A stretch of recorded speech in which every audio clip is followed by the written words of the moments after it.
Salut à tous, c'est BizBiz. Alors aujourd'hui l'épisode 854 du Zap Image. Donc avant de commencer l'épisode du jour, donc pour ceux qui ne sont pas abonnés les gars sur ma chaîne, n'hésitez pas à vous abonner. J'aimerais bien passer aujourd'hui tout simplement la barre des 280 000 abonnés. Ce serait pas mal pour ma chaîne. Donc on est à 279 670. Donc il en manquerait quasiment 330. Donc pour valider on peut dire cette étape. Donc n'hésitez pas à vous abonner pour ceux qui y sont pas.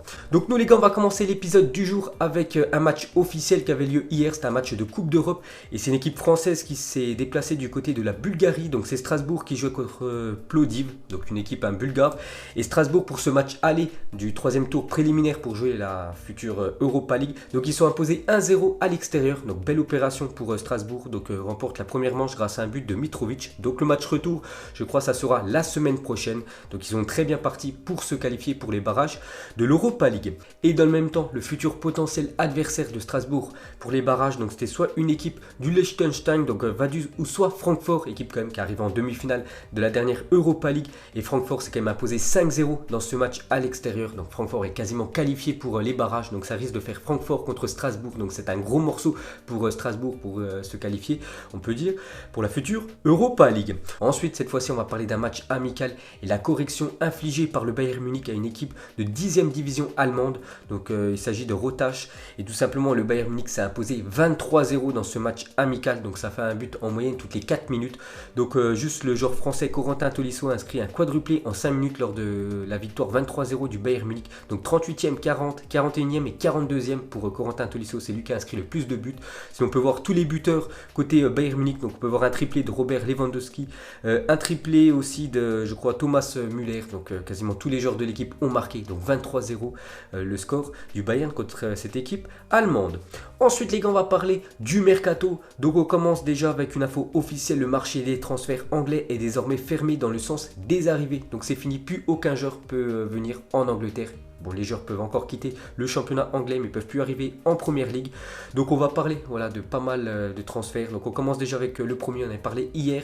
Cette fois-ci c'est officiel, David Luiz quitte Chelsea et signe à Arsenal. Donc voilà, le défenseur brésilien tout simplement va remplacer Laurent Koscielny qui a quitté le club il y a quelques jours pour rejoindre Bordeaux. Donc voilà, David Luiz arrive du côté des Gunners. Donc il rejoint l'équipe de Arsenal pour 8,5 millions d'euros. Bon, c'est pas cher, mais il ne restait plus qu'un an de contrat du côté de Chelsea. C'est pour ça qu'il part pour peu de sous on peut dire. Donc voilà, il rejoint les Gunners, donc il portera le numéro 23. C'est à des fans de David Luiz. Donc on peut voir aussi qu'il y a un joueur qui a à peu près la même coupe de cheveux que lui. Donc c'est Guendouzi, le joueur français. Donc les deux quand ils vont être titulaires. Donc ça va faire bizarre on peut dire à l'écran. Ensuite pour continuer avec cette équipe de Arsenal, ils ont aussi enregistré une autre arrivée hier. Donc c'est Tierney qui quitte le Celtic Glasgow et s'engage jusqu'en juin 2024 avec Arsenal. Donc lui c'est un joueur très jeune. Donc c'est un défenseur gauche Tierney. Donc montant du transfert 27 millions d'euros. Donc voilà, deux joueurs ont signé du côté des Gunners hier. Et pour finir avec cette équipe de Arsenal, donc super mercato des Gunners. Donc regardez toutes les recrues pendant ce mercato. Donc Pepe, Ceballos, Saliba, Martinelli, je connais pas du tout, Tierney et David Luiz. Donc voilà, tous ces joueurs-là ont signé du côté de Arsenal. Donc maintenant, on verra ce que ça va donner pour la prochaine saison.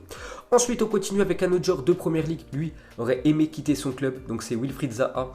Donc elle est extrêmement remontée et déprimée du comportement adopté par Crystal Palace cet été. Son club n'a pas souhaité le vendre faute d'offres satisfaisantes à leur exigence. Tout simplement, Crystal Palace en demandait 80 millions d'euros. Arsenal l'avait ciblé, mais voilà, il demandait trop d'argent. L'équipe de Crystal Palace, c'est peut-être pour ça que Arsenal a acheté Nicolas Pepe, parce que je pense qu'ils auraient préféré prendre Wilfried Zaha. Donc lui, il était un peu envoyé un peu partout, mais le problème, c'est que son club Crystal Palace ne l'a pas lâché tout simplement. Donc lui, un petit peu dégoûté de faire une saison de plus du côté de Palace.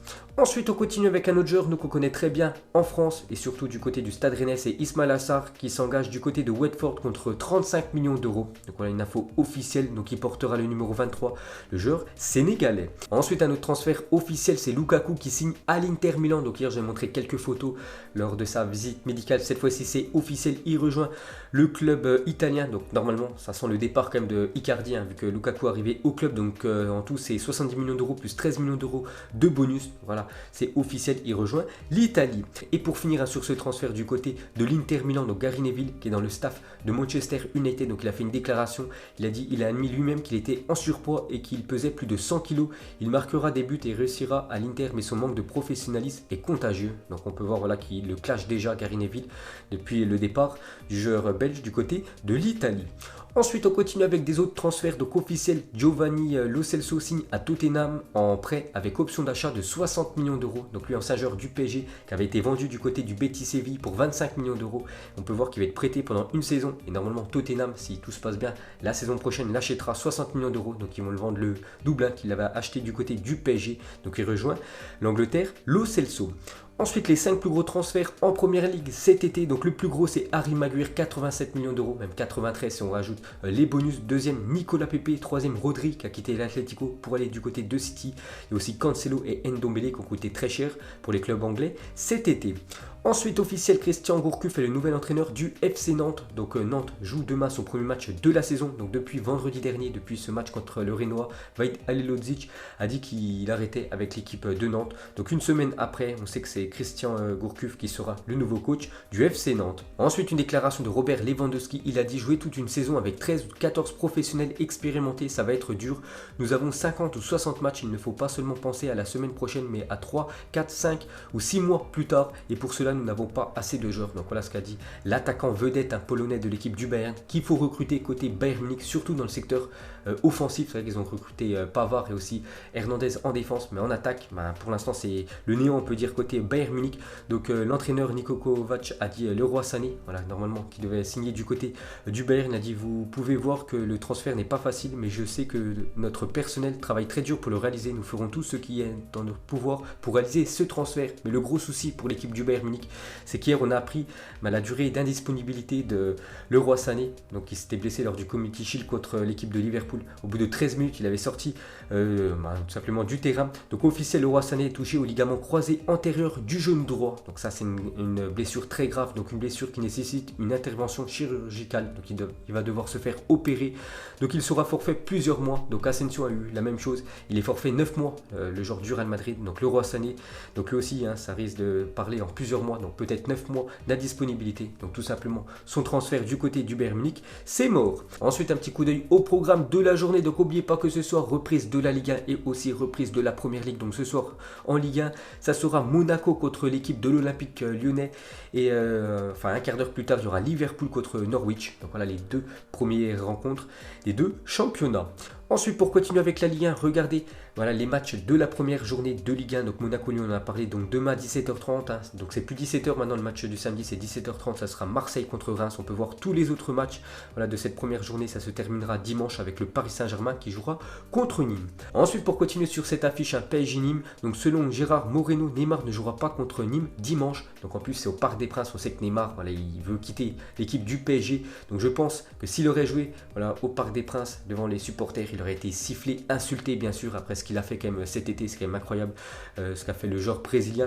Donc le Brésilien va presser le club pour partir, donc il ne devrait pas jouer. Pourtant il est dispo bien évidemment, mais il ne va pas jouer ce match contre Nîmes tout simplement. Il veut quitter le club, il ne veut plus porter les couleurs du PSG. Ensuite, pour continuer avec lui, donc Neymar aux enchères en une d'As ce vendredi. Seul le Real Madrid et le Barça peuvent signer le Brésilien, le mercato étant désormais fermé en première ligue.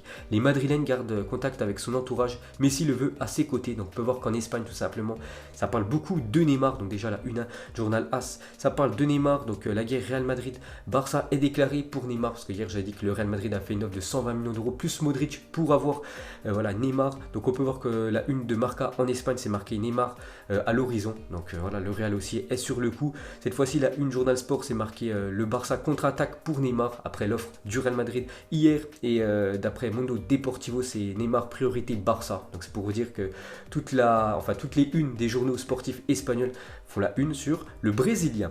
Ensuite, à parler de l'Olympique de Marseille, et Caporal officialise un partenariat pour une collection en édition limitée à l'occasion de l'anniversaire du club de la marque. Donc voilà, l'Olympique de Marseille passe en partenariat avec Caporal. Ils sortiront un jean début septembre. Voilà, s'il y a des fans de Marseille qui veulent acheter ce jean sponsorisé par l'OM. Et pour finir avec l'Olympique de Marseille, cette fois-ci, on va revenir sur le terrain. Une déclaration d'André Villas-Boas. Il a dit: on est dans une situation difficile pour investir. Il est possible que le mercato soit déjà terminé pour nous après seulement 2 arrivées. Le défenseur Gonzalez et l'attaquant Dario Benedetto, ça pourrait être les seuls recrues quand même côté Marseille. Ce serait quand même très léger pour l'OM. Bon, il n'y a plus beaucoup de départs, mais voilà, seulement 2 recrues.